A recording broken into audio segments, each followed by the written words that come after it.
this evening's discussion group by acknowledging the traditional owners of the land, the Wurundjeri people, and I would like to pay my respects to their elders, past, present, future and emerging.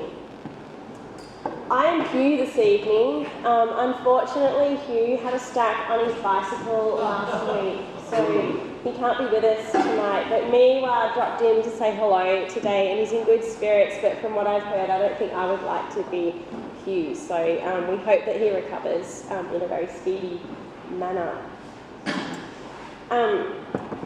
Now, every single discussion group, Hugh gives you the spiel on Beyond Zero emissions. I was wondering, do we have any guests with us this evening that might be new to Beyond Zero emissions? Great, I can be lazy, that's what yeah, you know all about us. So we're here tonight to give you a sneak preview of our new report. And in my opinion, I think this is going to be the most significant and best piece of research that we're going to release yet at Beyond Zero Emissions. It's a big call. It is a big call, and you can take me up on it. If you disagree, next Thursday at the summit, be happy to chat. But it's a phenomenal piece of work at a time when we really need something sensible like this. I'm never lost for words. I probably talk too much, but I just don't have any words to try and explain what we've seen in the last few weeks at the federal level. I'm not an emotional, touchy-feely type. In fact, I need to work harder on that side of things. I'm an engineer. I love projects and data and evidence. I think the market works really well at, driving good outcomes. So I'm at a loss to understand what we're seeing at a time when the cost of wholesale renewables is coming down, and it's going to be the cheapest form. It is the cheapest form of new build. We all know it's going to be the cheapest. We've all read the renewable energy superpower. There's loads of evidence, but yet there's still a bit of nonsense going on. So we really need this report. It's a really positive vision around how our manufacturing sector can have a revival off the back of renewable energy. And it's really important because the manufacturing sector is a really vital core to our economy that so many other parts of the economy exist and hang off of. So if we don't have a really strong manufacturing core, then we've got a problem with our economy. And I grew up in the southeast of Melbourne, which has a really large manufacturing hub, as you know, and many areas around that manufacturing hub in the southeast of Melbourne, like many communities there, do it a bit tough, and they do really rely on those jobs in the manufacturing sector. And I think what would happen to those people who need those jobs, if that sector keeps contracting and then suddenly doesn't exist, because countries like the UK, who have a Conservative government, proudly say that they are a renewable energy superpower, and they really put the hard yards in to attract renewables and manufacturing to the UK, when we're the ones with the sunlight and the wind. It would be catastrophic to those communities if those jobs didn't exist. And that really is what we, I think, mean when we talk about a just transition. There's no reason why anyone should get left behind in Australia as we transition to a renewable and a zero carbon economy. So we have done the hard work for the government. Michael and his team of volunteers have again scoured the world to put together a strategy for how our manufacturing sector can really thrive and not emit any carbon. So Michael's honed in on electrical technologies because it's quite an under-researched area, and we think it's, for the vast majority of manufacturers, it's the solution that will work. They're scalable, they're modular, you just need to be able to plug into the grid to use them. So the vast majority of manufacturers are going to be able to use these technologies and integrate them into their processes. And I've got to say, the scope could have been gigantic. I mean, the manufacturing sector and all the materials that are produced that we need to live our lives is huge, and I don't know whether possibly this is the most ambitious project we've ever taken on, but we've taken it on, and thanks largely to Michael's efforts. We've put together a strategy on how our manufacturing sector can get to zero in 10 years using electrical heating technologies that can really provide any heating process that might be required by the manufacturing sector.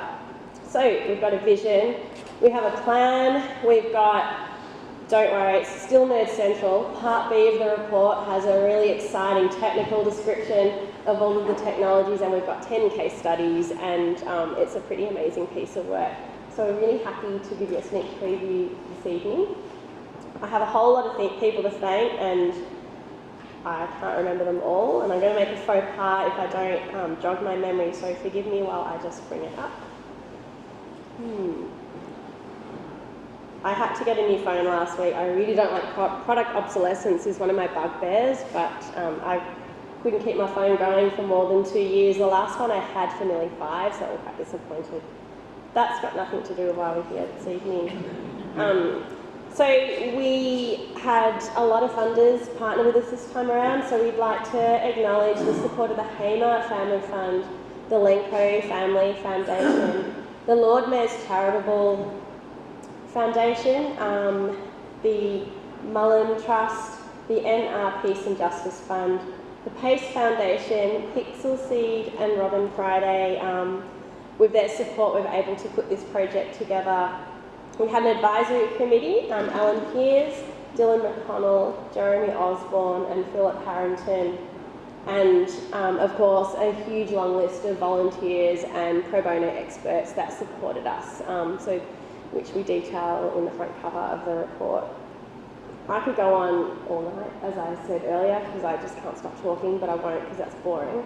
So I just, first of all, before I hand you over to Michael, I just need to show you this. We've got a window on Flinders Lane. We live in Ross House now, and I highly recommend that you come down and check out the window because it's our turn to have a display in it. And we said to Martin a few months ago, could you build a model out of Lego that just of everything we've ever done? And Martin, being Martin, actually did it. It was installed today. That's the cement plan.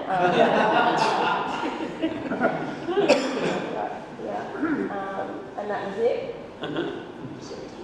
Yeah, that's right, I did. Anyway, good, because you should go visit it. There's energy freedom, there's the industry plan, zero carbon cement, there's concentrating solar thermal in it, there's high-speed rail, there's forest and land use. There's practically everything in Lego, and it's really amazing.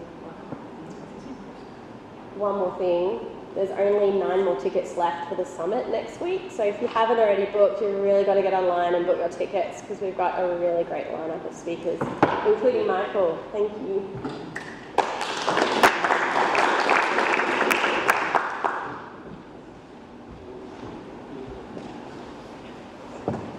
Hello everyone, Michael Lord, Head of Research at Beyond Zero Emissions. I'd like to say this report is hot off the press, but it's not even hot off the press because I've been working up until this afternoon to send it to the printers, so it's been printed this week. This is just a printer's draft. So that means I'm still working out how to talk about this. There's a lot in it, so I definitely won't get through all of it today, so we'll see how I go. But if there's a few rough edges around either the way I present it or the slides, that's why, and I'm interested in your feedback, your questions obviously, but also your feedback in the ground I'm covering. So just to be clear what the report is about, this is about emissions from fossil fuels by manufacturers at the factory. So not the electricity they use, but it's mostly about the industrial heat processes. So if you think of any material, if you can see materials around you now, including wood actually, but plastic, textiles, metals, cement, glass, they nearly all require some kind of high temperature process, everything from kind of 70 degrees to 2000 degrees.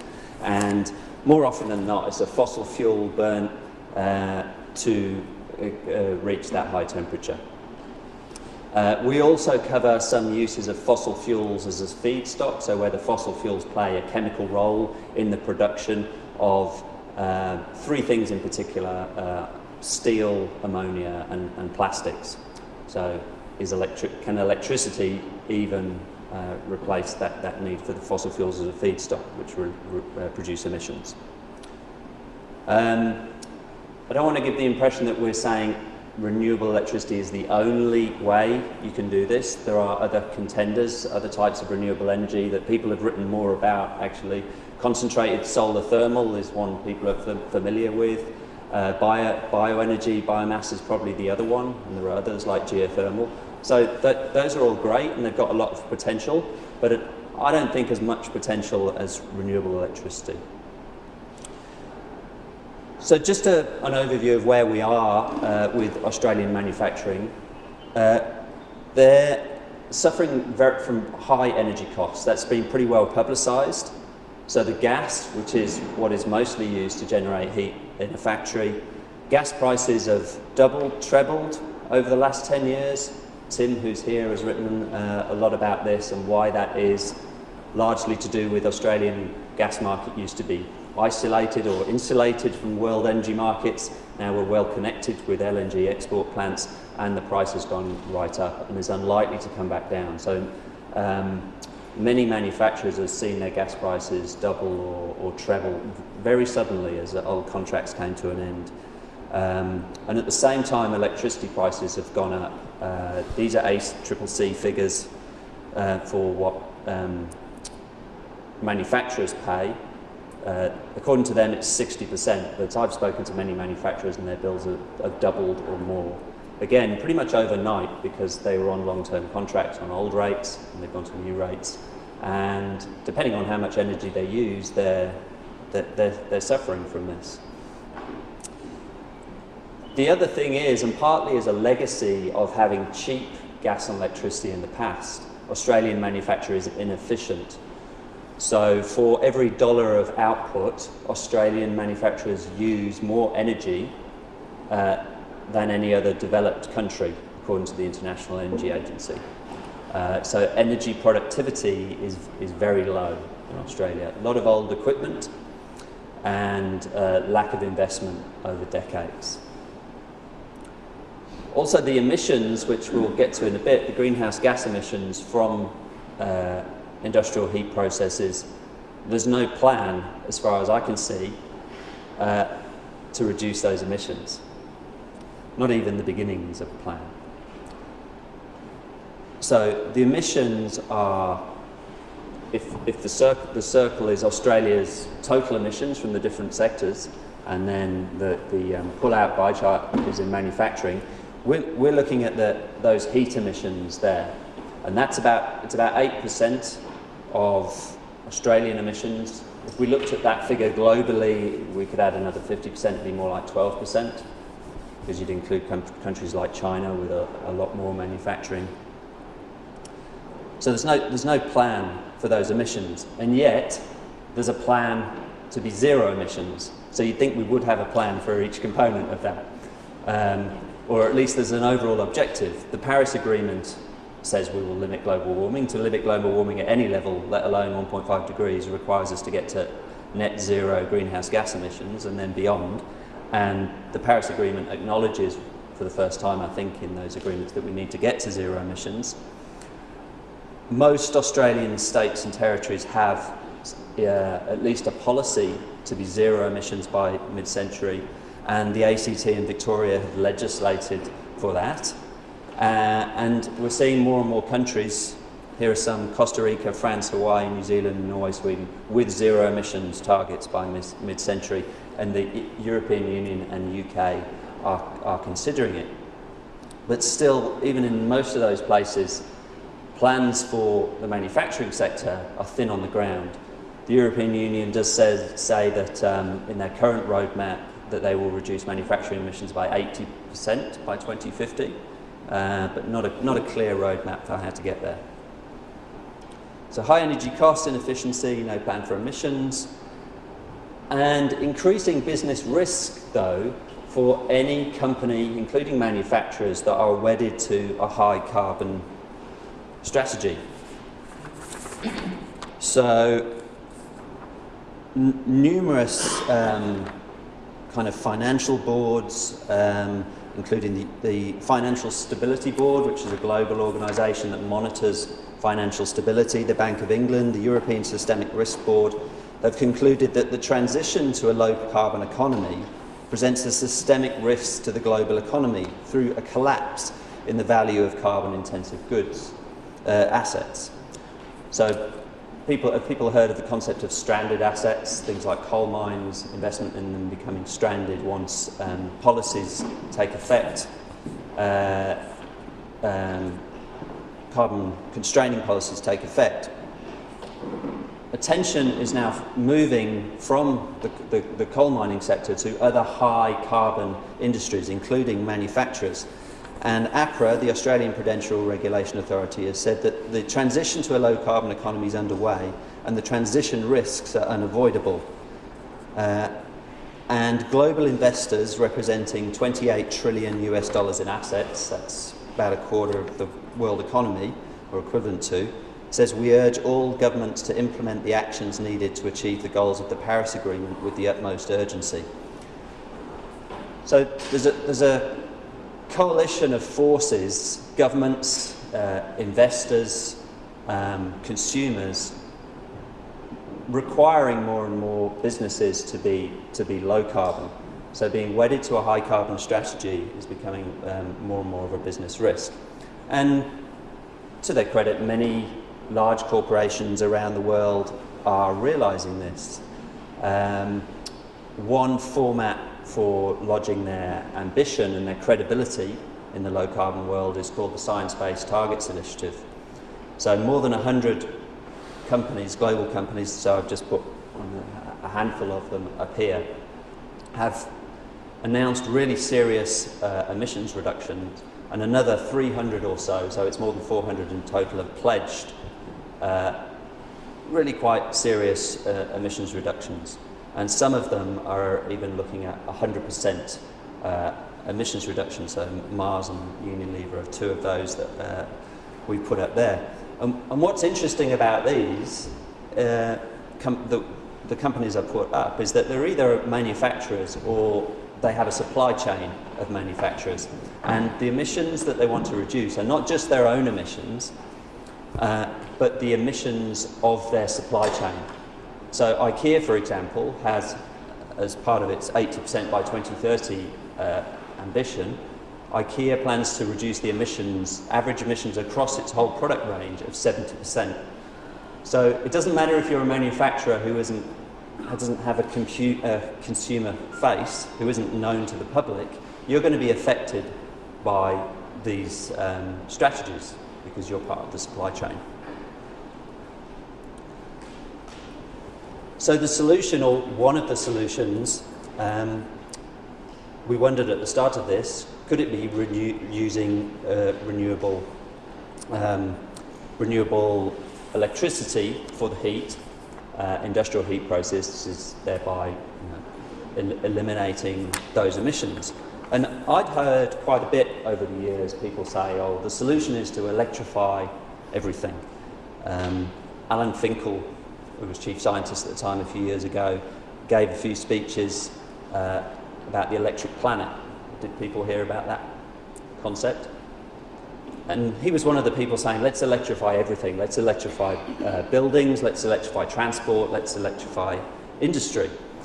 And it sounds great, and great examples were given of buildings and transport, but not, as far as I could ever see, of industry. So how do you actually make bricks and metal and paper with electricity? And I asked a few people this question, and detailed answers were not forthcoming. So this is an attempt at those detailed answers, because it was actually, when we did the research, there was very little worldwide that had examined this, even though lots of people had raised it as a solution.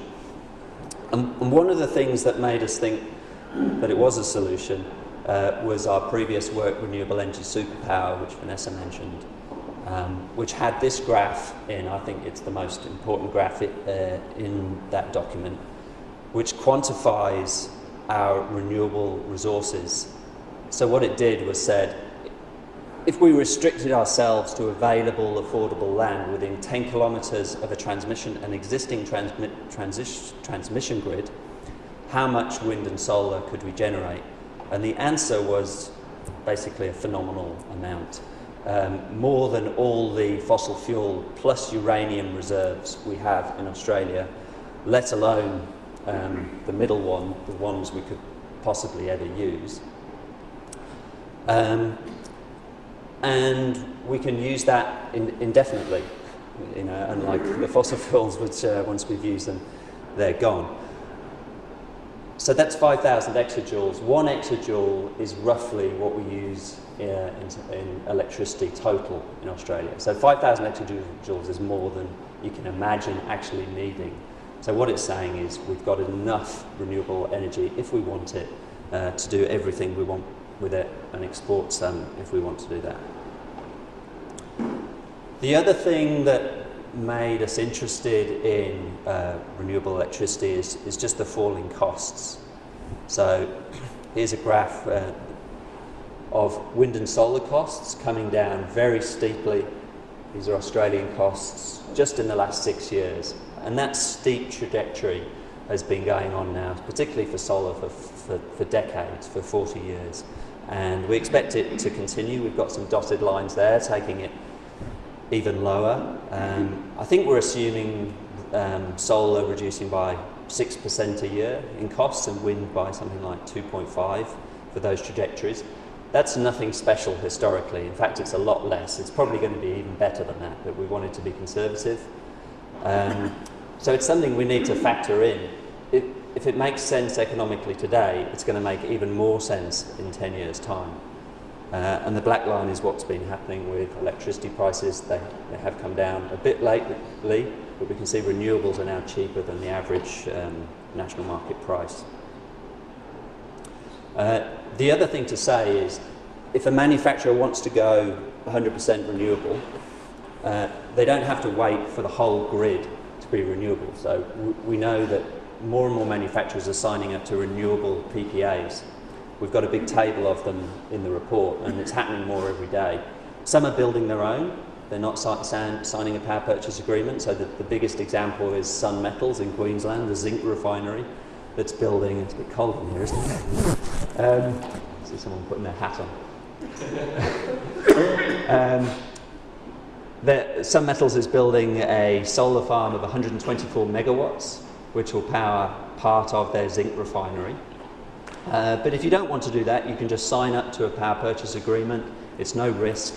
And those manufacturers that are doing that are saving 20 to 50% on their energy costs just by going renewable.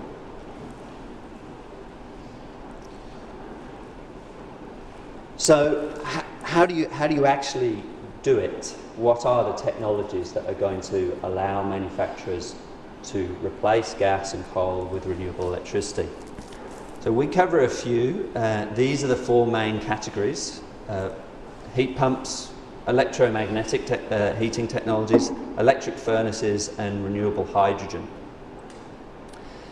And in the back of the report, we apply these to 10, we call them how-to guides, but they're kind of theoretical case studies to show major manufacturing sectors, how could you electrify them and what would it do. And as you can see there, in most sectors it leads to a significant energy saving, which means it could be cost effective even though you would have to invest in a new electrical heating technology.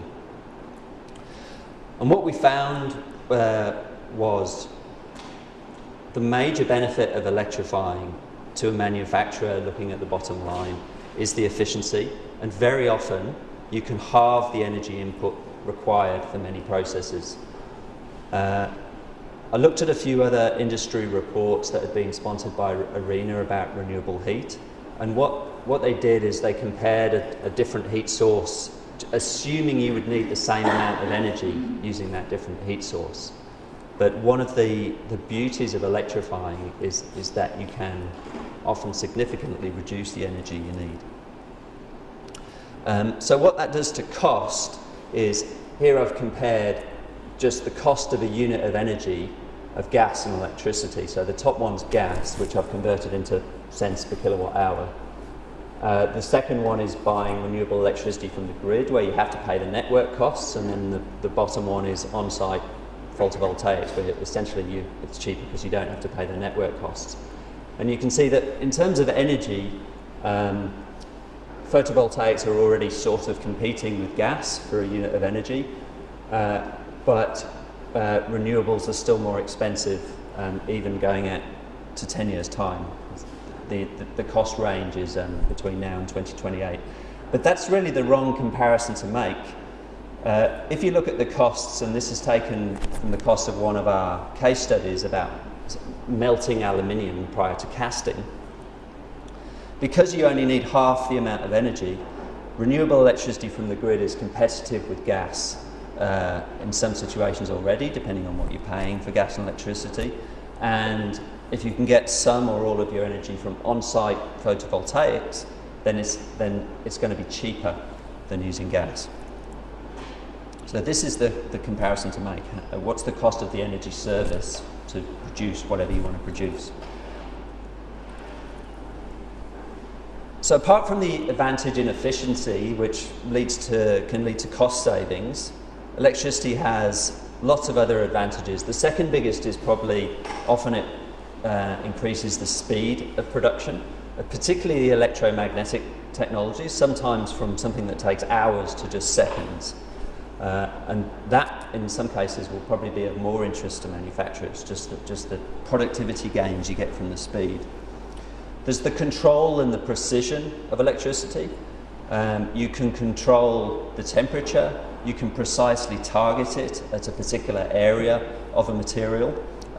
This improves the quality of the output, and it also makes electricity fit better in an era where manufacturers are thinking more and more about automating and digitizing their processes. So if you've heard of the sort of jargony term Industry 4.0, electrically driven processes are much better suited to automation and digitization than fossil fuel driven processes. They also tend to be modular in that you can buy just part of an electrical heating system. You don't need to replace everything. So let's say you've got a central gas boiler. If you want to switch to heat pumps, you don't have to get rid of your boiler and just go entirely to heat pumps. You could just replace part of a process with a heat pump in a part of the factory and buy a heat pump that's right for the job. And most of these technologies are like that. So it allows smaller scale manufacturing, and it allows you to spread the implementation and the risk and cost over time. And the other thing is, we found that electricity can power, I think, I'm willing to be challenged on this, any industrial heat process. There's essentially no temperature limit with electrification. With gas, you've got a temperature limit of maybe 1900 degrees or less. With electricity, you can go up to at least 5,000 degrees, which pretty much covers any process you could think of. So I'd like to go into a bit more detail in those four categories of electrical heating technologies we're talking about. The first one is industrial heat pumps. So most people who follow Beyond Zero Emissions are pretty familiar with heat pumps and reverse cycle air conditioners and things. What's interesting is that industrial heat pumps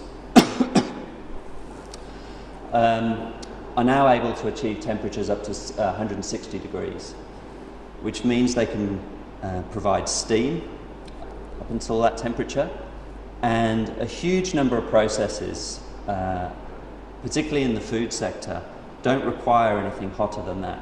At the moment, they've got a gas boiler, centralized one, producing steam up to maybe 160, 170, and then sending this steam in long pipes all around the factory, wasting energy while that happens, by the way. Whereas with a heat pump, you can install the heat pump where it's needed and produce the temperature, the precise temperature that's needed.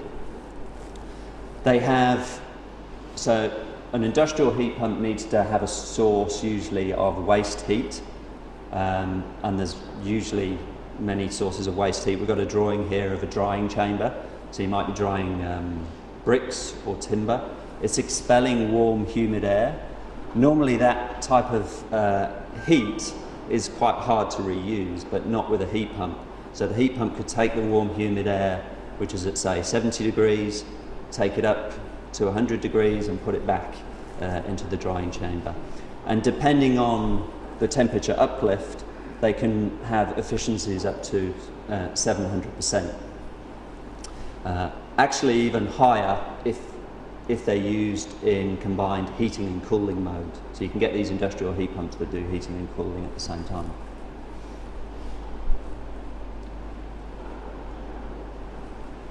This is just some of the people who produce those heat pumps. So the bottom horizontal axis is the capacity.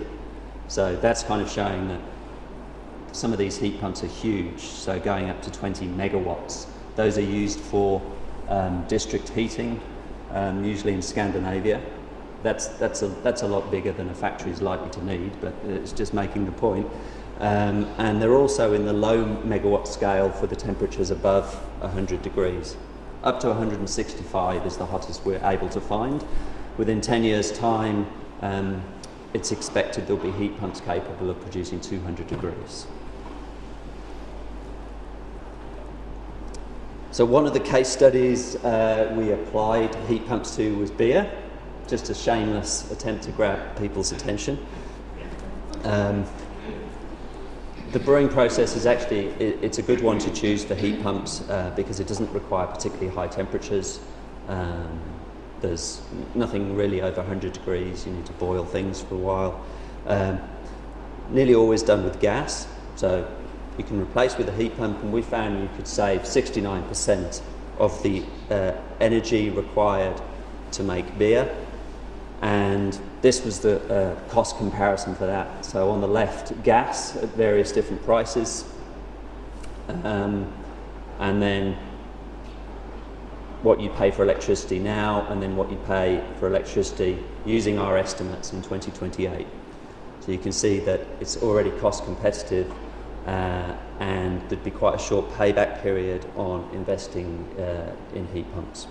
This is one area actually where the modularity of heat pumps would be really attractive, because we're seeing more and more craft breweries come about, pretty small scale production, so they can buy a heat pump to meet their size and requirement. So electromagnetic heating, this is a range of heating technologies which use the electromagnetic spectrum. So infrared is heating through infrared radiation, like an electric bar heater, sorry, not like electric bar heater, but like infrared heaters that you sometimes get, particularly in kind of hangars and factories and things. It's also how the sun heats the earth. That's particularly good at heating flat surfaces or narrow surfaces, so drying things. We've got a case study in there where thin aluminium billets are heated to over 400 degrees using infrared prior to forging them into shapes. Induction, which is like an induction cook stove, where you induce an electromagnetic field around an object, and that generates heat within it. The benefit of all of these technologies is that it creates the heat within the material. So any kind of gas heating process first needs to heat the air or a medium. So imagine if you're cooking a chicken at home, the middle of that chicken only needs to get to, 70 degrees, 80 degrees, but that's not what you set your oven at, is it? You set your oven at 180 degrees or something, which actually represents a huge waste of energy because you're heating the oven, twice as hot as you need to get the chicken to. All of these directly heat the material, not through a medium. Microwaves and radio frequency are sort of the same. They're very good at heating bulky material, like a stack of timber. We're going to talk about bricks. Any sort of mineral, and they heat them from the inside. And then ultraviolet is useful in specific cases where you need to cure or dry or set an ink or a glue or something like that, or a coating on a metal product, often done in gas ovens, but it can be done with ultraviolet radiation, and it's actually a non-thermal way of doing it, so it uses often 75% less energy. Many of the examples of this, we were able to use half the amount of energy by using electromagnetic heating technology. I'll just actually go to the next slide. This illustrates what microwave and radio frequency heating are able to do. So in conventional heating, if you've got a bulky material like a load of bricks, you have to heat them slowly from the outside as the heat dissipates through the material. But with the microwave heating, you're heating from the middle outwards, so it's a lot quicker and more efficient. So the how-to guide we had using induction, although we're familiar with it with stoves, is actually the main use for it is for heat treating and melting metal, so most types of metal. And our example involves making an aluminium part for the Nissan Leaf, which is actually made in Dandenong. At the moment it's made, they melt using a gas furnace called a tower furnace, tons of aluminium metal, and as they knead the metal to cast this aluminium part, they just tap off a little bit of it. But there's a huge amount of energy wasted in just keeping all this aluminium hot, even though for its type it's quite efficient, or the one that Nissan use.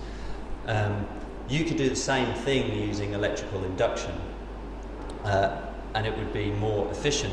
But what's really interesting is that you can bypass this idea of keeping a whole vat of aluminium hot all the time altogether, and just heat and melt what you need for the part in a just-in-time process. So it's called single-shot induction. So it just takes a few minutes. You couldn't do that with gas; it would be impossible. So that's the type of induction with the coils going around the bar. And by doing that, you're able to save 50% of the energy you're using.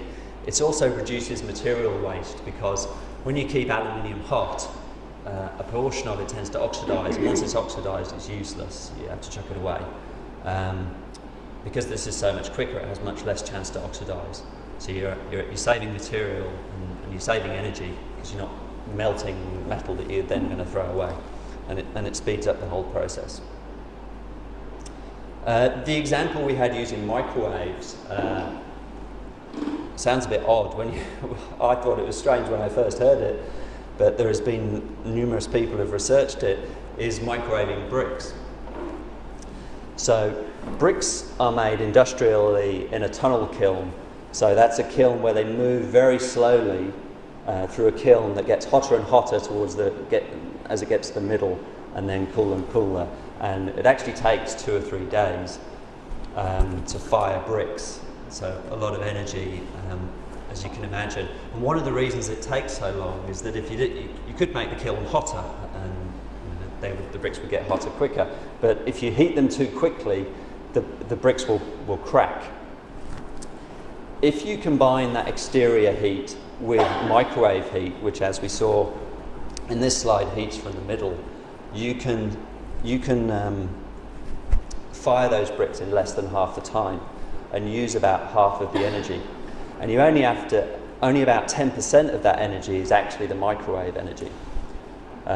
So this has been done. I've spoken to people in a research institute in the UK who have built a tunnel kiln and done this, and in Denmark, where they are actually looking at how to electrify industry, they are researching this at the moment. So you would still need some sort of external heat energy to go with the microwaves, but that could be an electric kiln, given you're saving so much energy, or it could be, we've got a picture of some bricks made by Austral Bricks where they're already claimed to be carbon neutral. They use biomass. So you could use biomass for the external heating and microwave for internal. The third category we had is electrical furnaces. So there's a huge variety of these. The simplest is electrical resistance, where you just run electricity through a wire and the resistance produces heat, like an electrical bar heater. So any kind of oven nearly any kind of oven or kiln or furnace that's currently gas-fired, you could produce the same thing that was electrical resistance up to a temperature of 1500, maybe 1800 degrees. They're usually very close to 100% efficient. Some industries already use this, so the plastics recycling or plastics extrusion already uses furnaces that run on electrical resistance. So one thing we say in the report is that obviously part of the solution to the plastics crisis, which we're hearing more and more about, is to recycle more. That recycling would be done with electrical equipment. So if we power that with renewable electricity, that can be zero carbon recycling. Other types of electric furnace are electric arc furnaces, which are mostly used for recycling steel, but I'll talk a little bit later about how they're a vital component of low carbon, I should say low emissions, because steel does contain carbon, but a low emission steel industry. And plasma torch furnaces, which I mentioned earlier, you could get up to 500 degrees, so that can be done with something called a plasma torch furnace. Yeah. 5,000. What is it? 5,000 degrees? Yeah. So you said 100. Did I say 100? I meant 5,000. What it says up there, not what I said. When I was thinking straight. Yeah, at the moment they're used for some specialised technologies and waste incineration, but they could be used. I know, for example, there's a cement company in Sweden who's looking at how to electrify cement making, and one of the things they're looking at is plasma torch furnaces.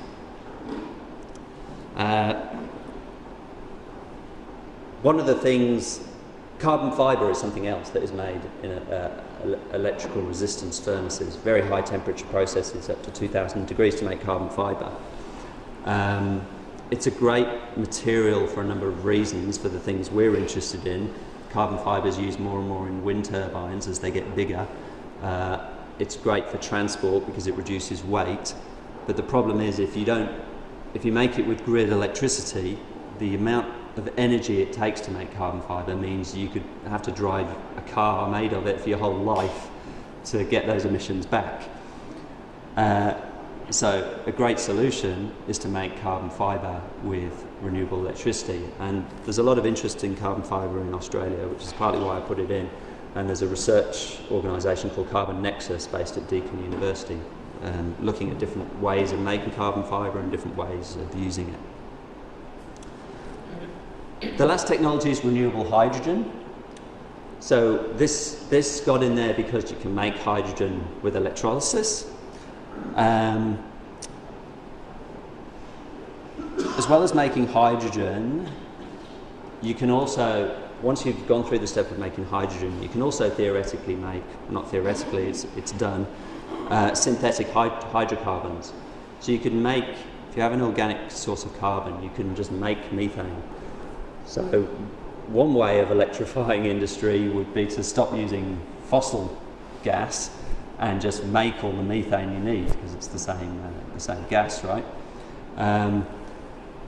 I think it's more interesting to look at the possibilities of hydrogen to replace feedstocks in some industries, and we look particularly at ammonia and steel. Steel's a huge one because it's about 6 or 7% of global emissions.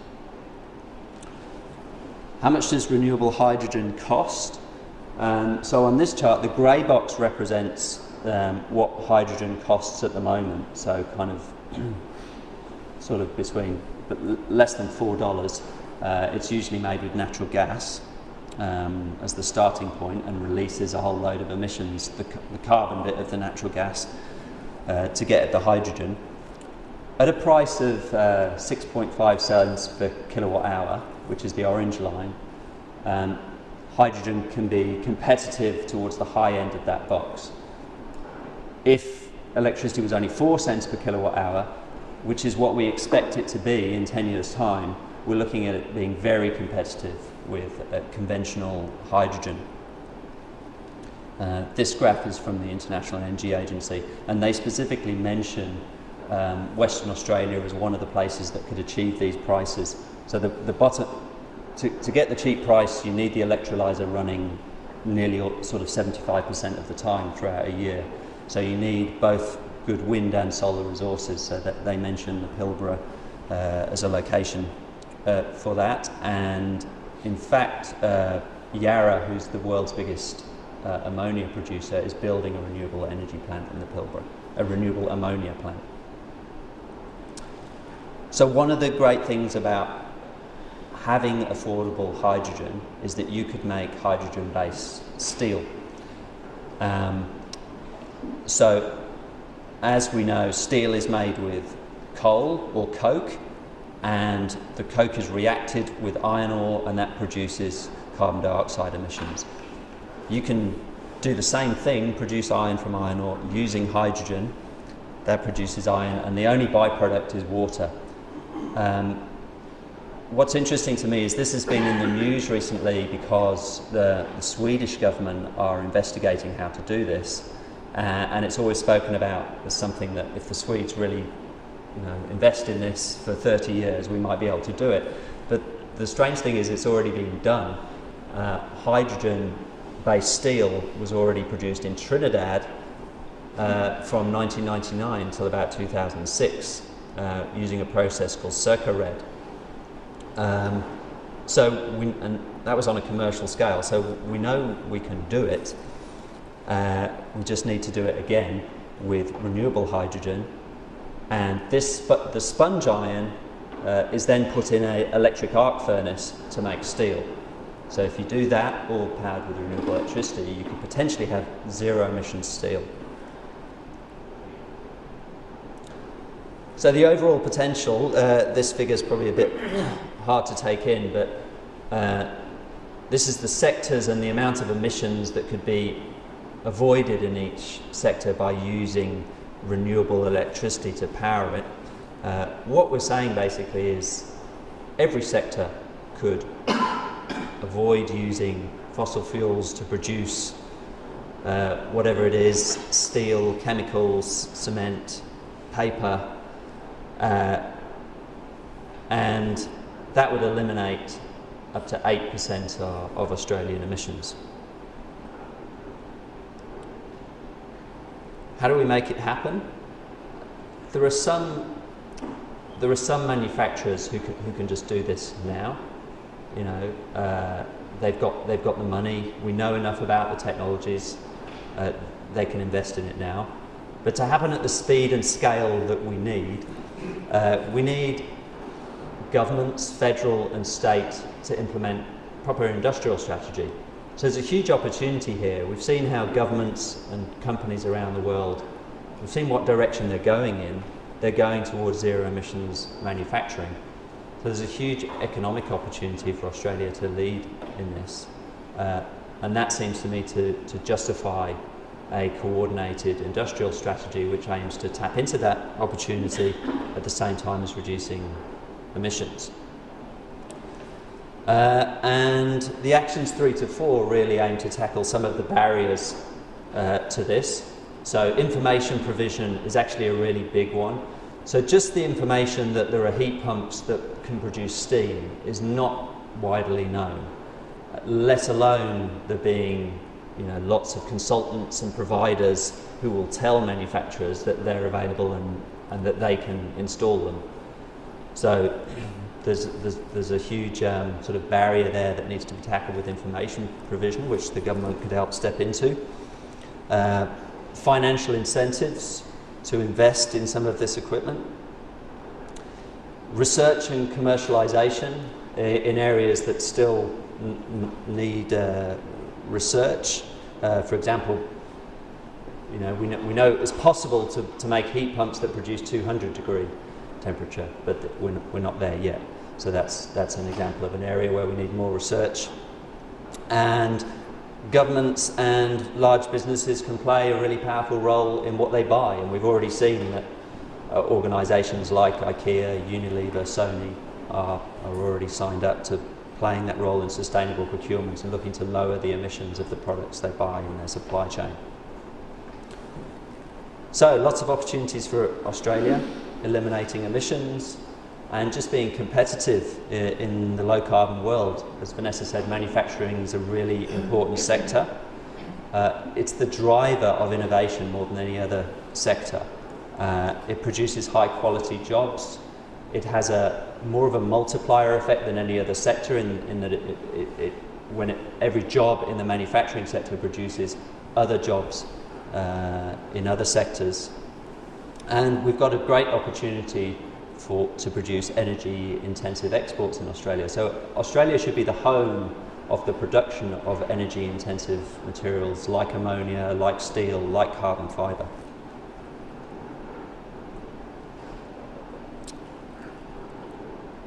All right, that's all from me, apart from answering your questions. Thank you. Thanks for listening.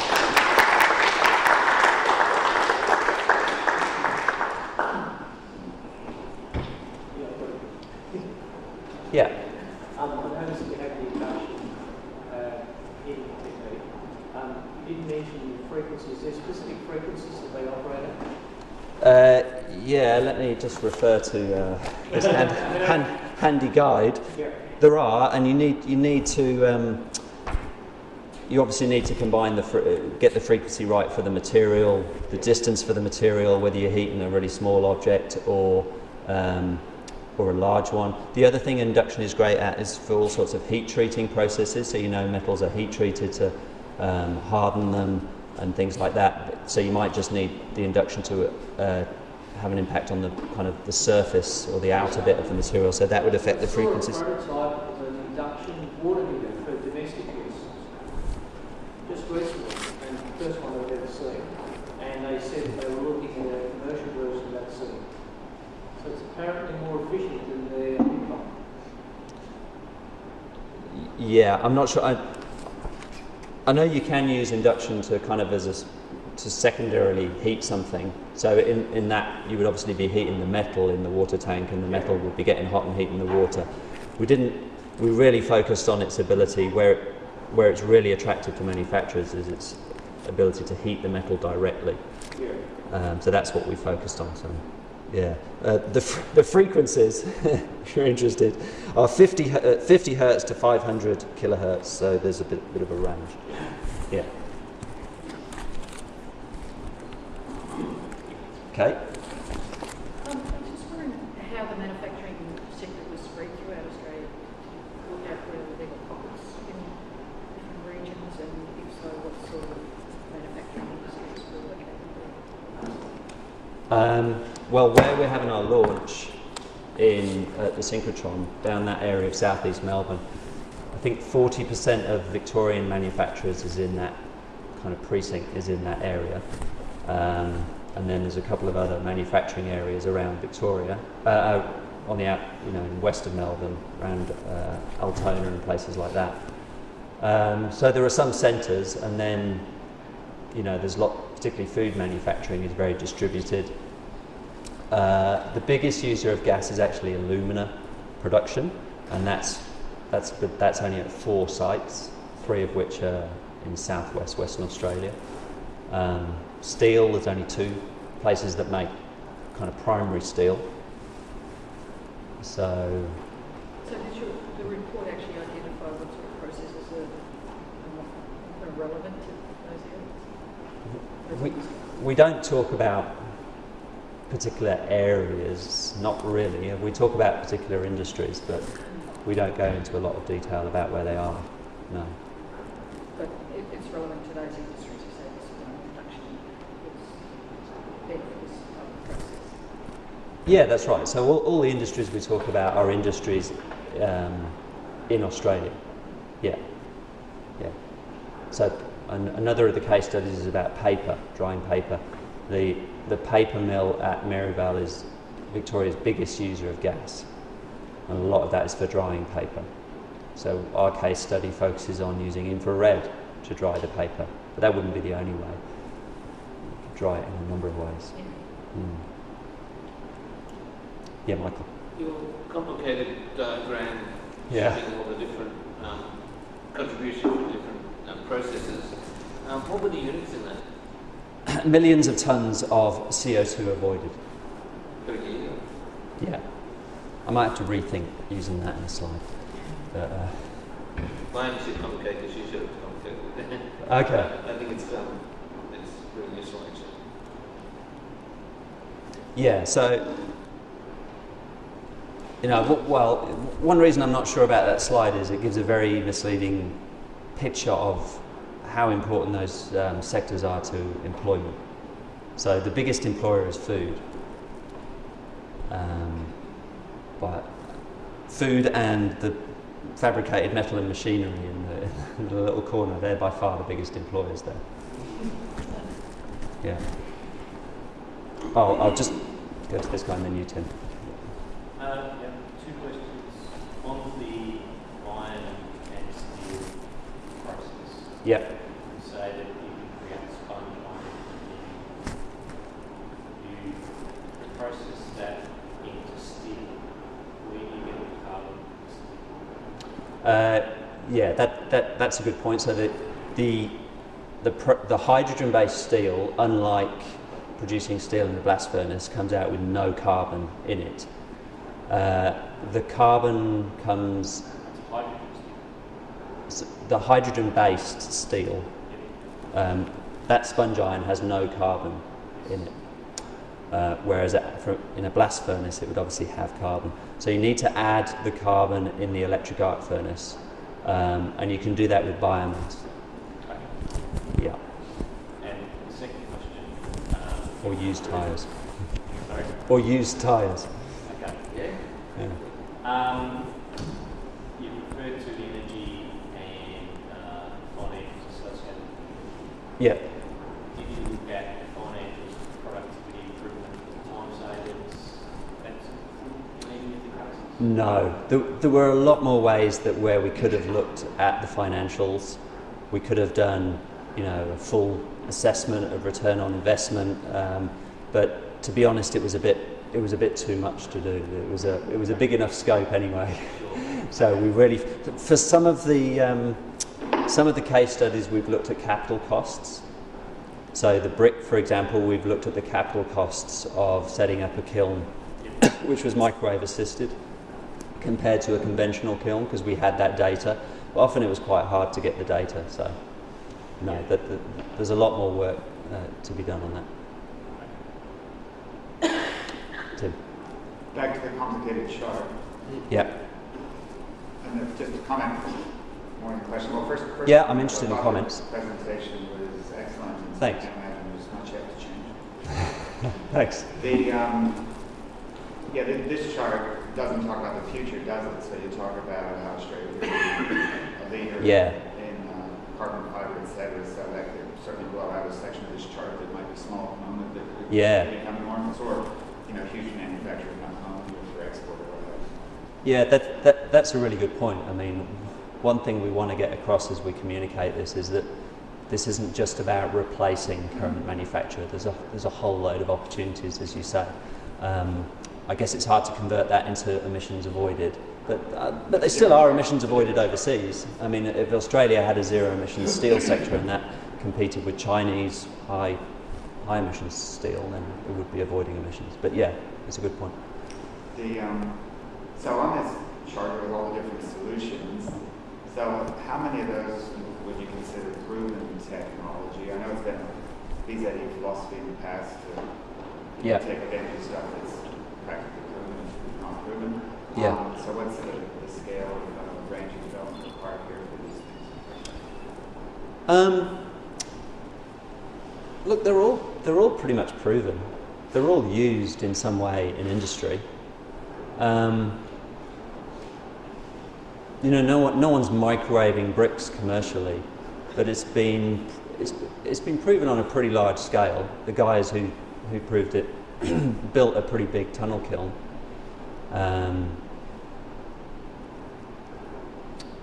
The induction example, where you just melt enough aluminium for the part, that also isn't done, but there's no technical challenges. The challenge actually is getting pieces of aluminium at the right size, because they're not delivered in that way from the foundry. And that's, as a technical issue, that's nothing. That's just a kind of market issue. Yeah, so I would say these are all, these heat pumps that we're talking about that can produce very high temperatures, there aren't a lot of them, but the ones that are in service. So they're all proven. Yeah. Just looking around if there's, Just on the carbon fibre one, and just out of curiosity, you said it needs 2,000 degrees. You said electric furnaces go to 1,800 degrees. Does that mean carbon fibre has to use a both of those tools?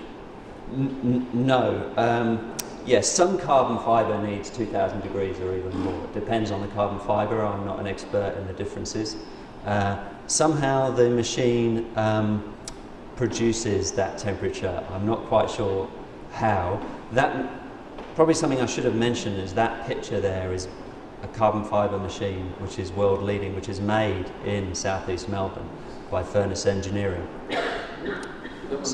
Yeah. So they have developed a way of making carbon fibre which uses 30% less energy than anyone else does. They're a very interesting firm because they make a lot of the electrical furnaces and kilns that we talk about in the report.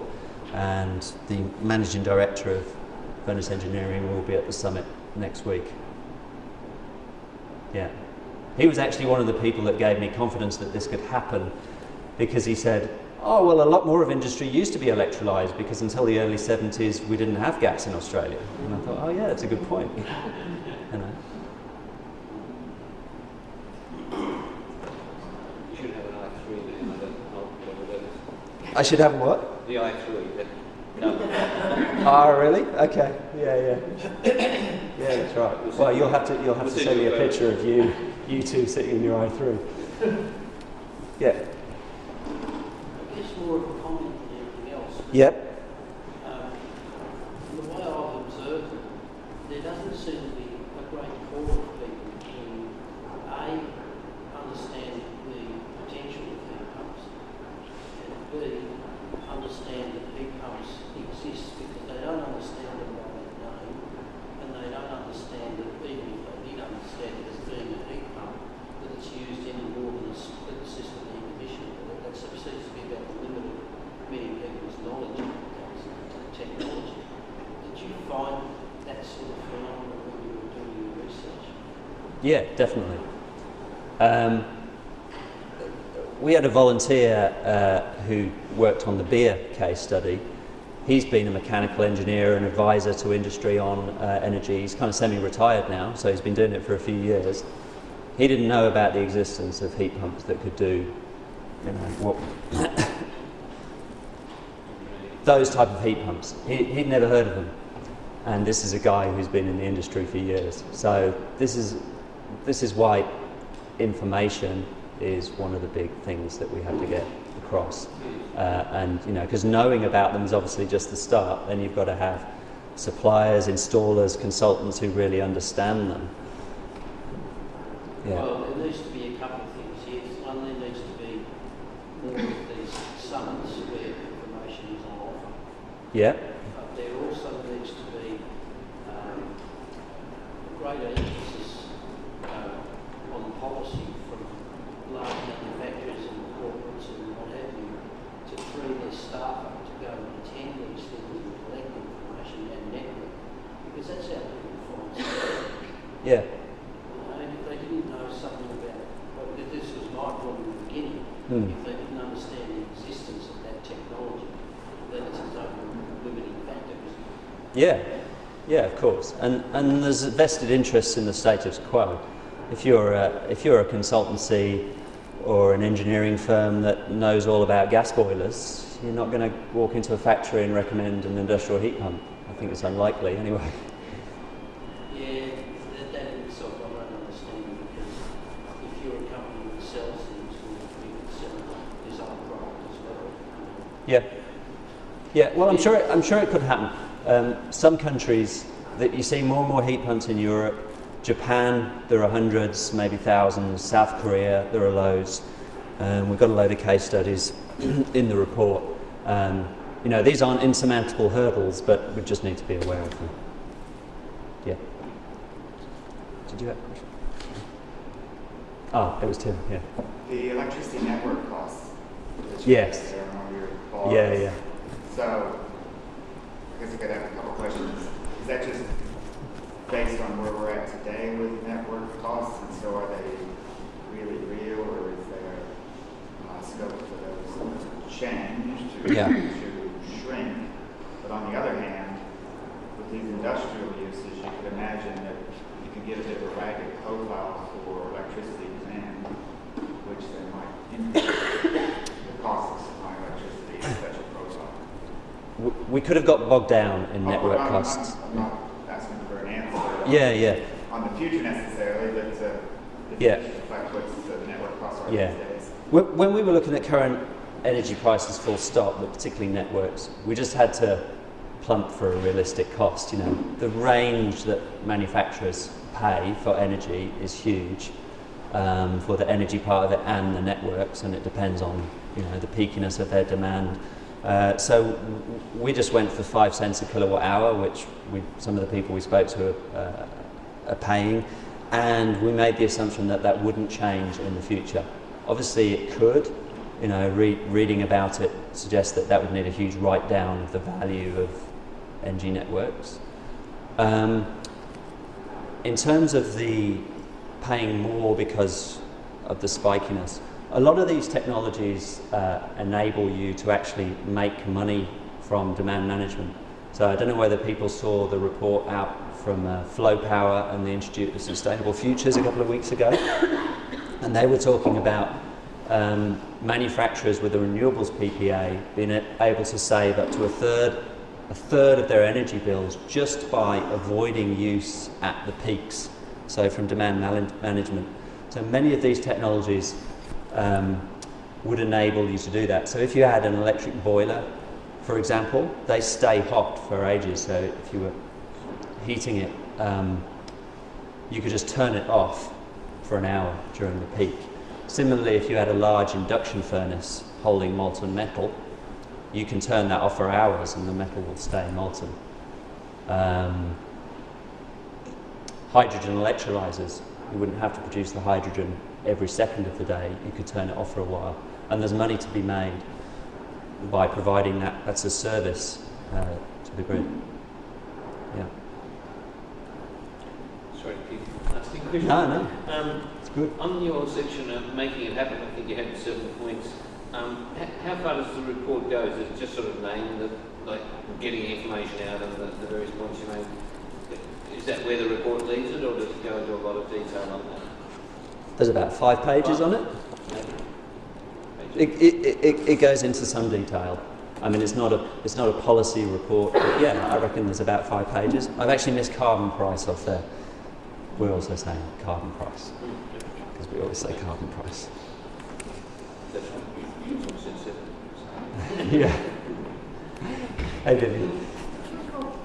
Tim Flannery wrote a book called Sunlight and Seaweed. Yeah. He said that the concentrated solar thermal power plants, when they get started, it's a bit of a waste using it just to make electricity because of the high temperatures. Yeah. I can't remember the industrial use that he suggested. Do you? So concentrated solar is definitely. I think possibly I covered it before you walked in. That's one of the competitors to using renewable electricity, and there are definitely situations where concentrated solar thermal, the heat used directly, is going to be the most sensible way to make something. But there's a sort of temperature limit beyond which it's probably not economic. And there's a distance limit. You need the proximity of the line. Good point. Yeah, that's also true. So there was an ARENA-funded study a few years ago, and it said up to about 150 degrees it's probably economic to use concentrated solar thermal, maybe up to 250, but beyond that it's just not economic. So if you've got a process making food or something that requires those lower temperatures, it could be a goer, but as Michael said, it's location dependent. So the factories I've been to around Dandenong, they don't have a huge, one they don't really have the sunshine for it, and they don't have the huge area that you'd need. So biomass has the same problem. It's location dependent. because it just becomes too expensive if you have to transport it hundreds of kilometres. So one of the benefits of electricity is it's available everywhere. You don't have to worry about the transport costs. With CST being part of that, is the firming is a battery. Yeah. Probably its best use. Yeah. Yeah. I'm now a retired physics teacher, but if I wanted a small heat pump to demonstrate greater than 100% efficiency in the classroom, can you get one? Yes. How can I take a heat pump this big in a room, say, right, we'll heat up 5 kilos of water, and, oh, look, it's better than sitting on a Bunsen burner. Yeah, I mean, there's several people in this room that know more about those than me, but there are commercially available domestic heat pumps that heat water, heat, an air conditioner. Reverse cycle. My air conditioner is this big. Oh, you want? Oh, okay. You want one literally? To put in the classroom and actually show. No, I've got no idea. Does anyone know whether you could get a heat pump this big? Yeah, in a car. Yeah. So, Oh, right. Okay. Modern air conditioners in cars would be heat pumps, especially electric cars. Right. It just occurred to me, sorry, So there you go.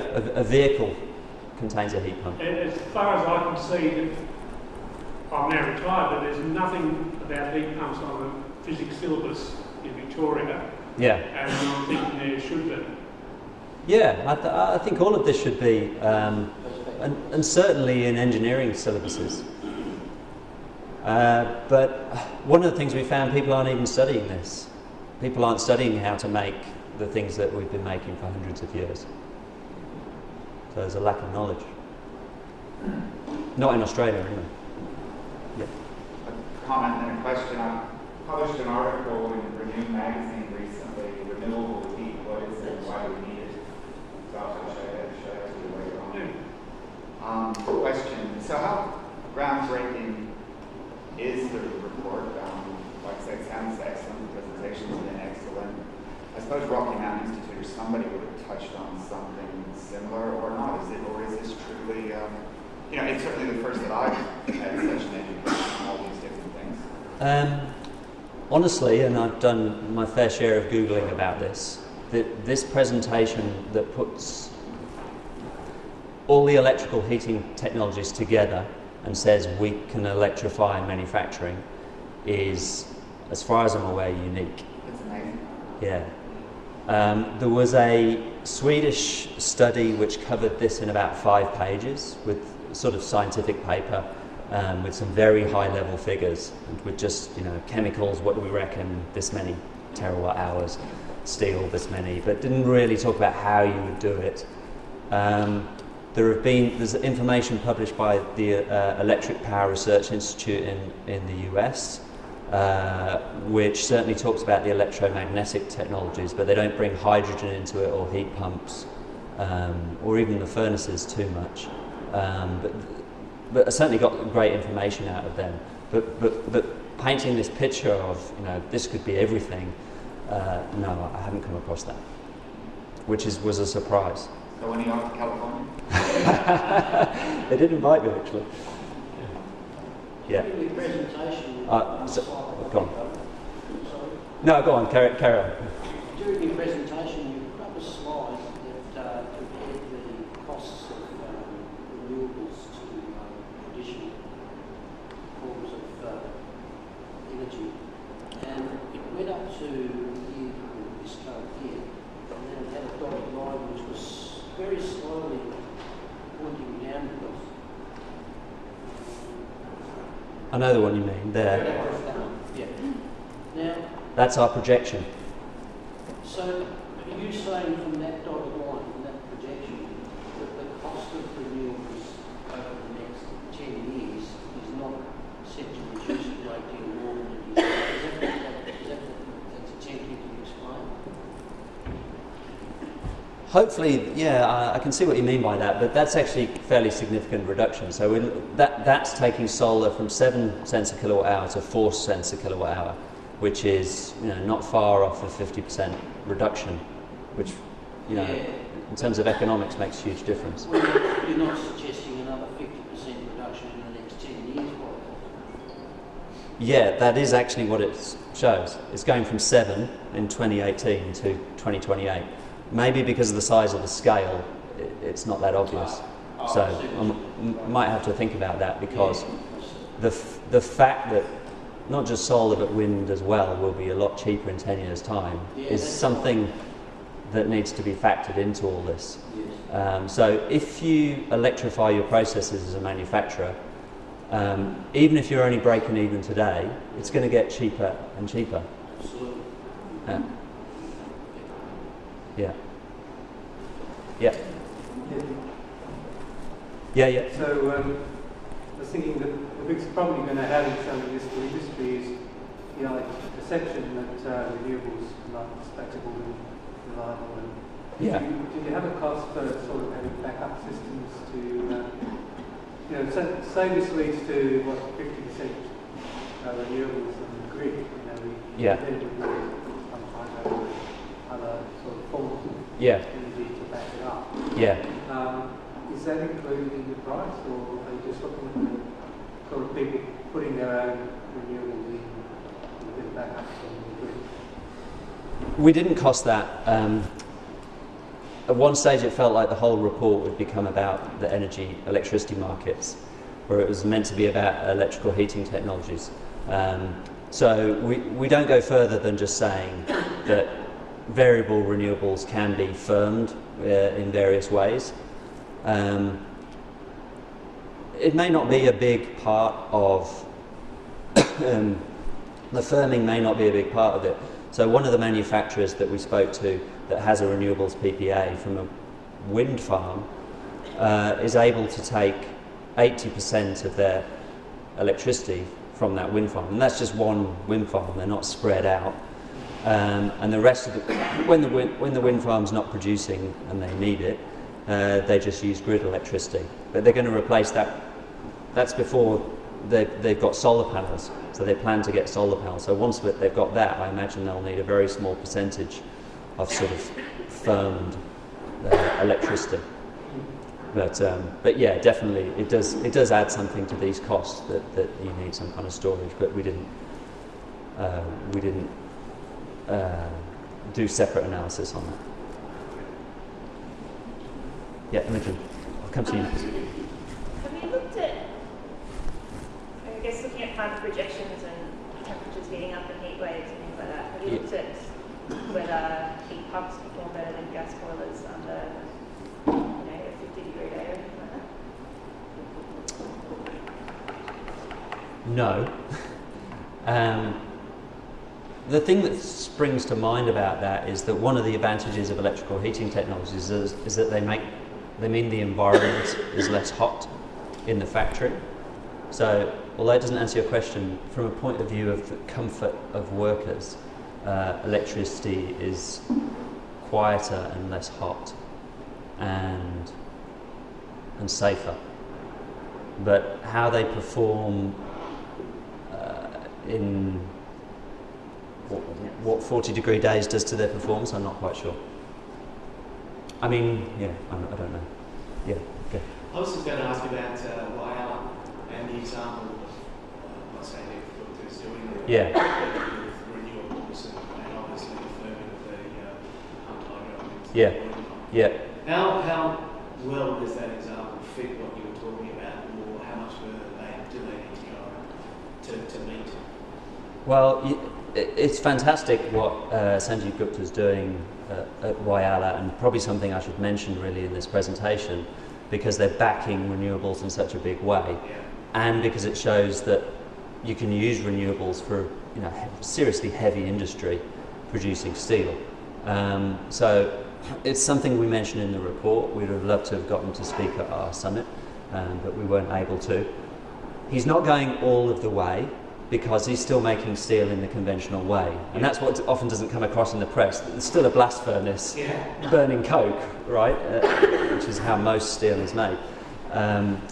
It's just he uses significant amounts of electricity, and that's going to be provided with renewables. But he's not electrifying the process. And to be honest, there aren't too many examples of that.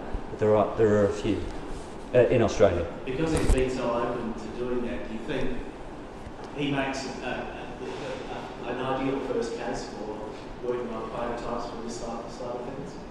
His track record in the UK has been displayed. I'd love to talk to him about it. You know, it's going to need a new steel plant. Yeah. Yeah. Yeah. And so the Swedes and the Austrians are doing this. They're building pilot plants to produce steel in the way that I'm talking about, or a similar way actually. But so yes, we need something similar to. I mean, Australia is the obvious place because we've got more iron ore than everywhere else. Yeah. And you can see potentially a new government, maybe not this one, actually working with it to create a world-class case, which really acts as an example of all industry. Yeah, yeah, that'd be great. All right, you've inspired me to get in touch with him and convince him. He seems to have a lot of money. Yeah. Had a great Yeah. I think Tim said an incredibly interesting question, but before we run out of time, I'm sure I speak for everyone saying congratulations. Thanks, Mike. Brilliant effort. Thanks. Thank you.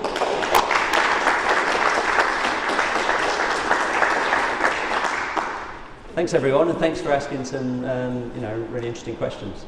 You bet you couldn't talk redigging cement. Sexy cement. I'm glad not to be talking about cement anymore.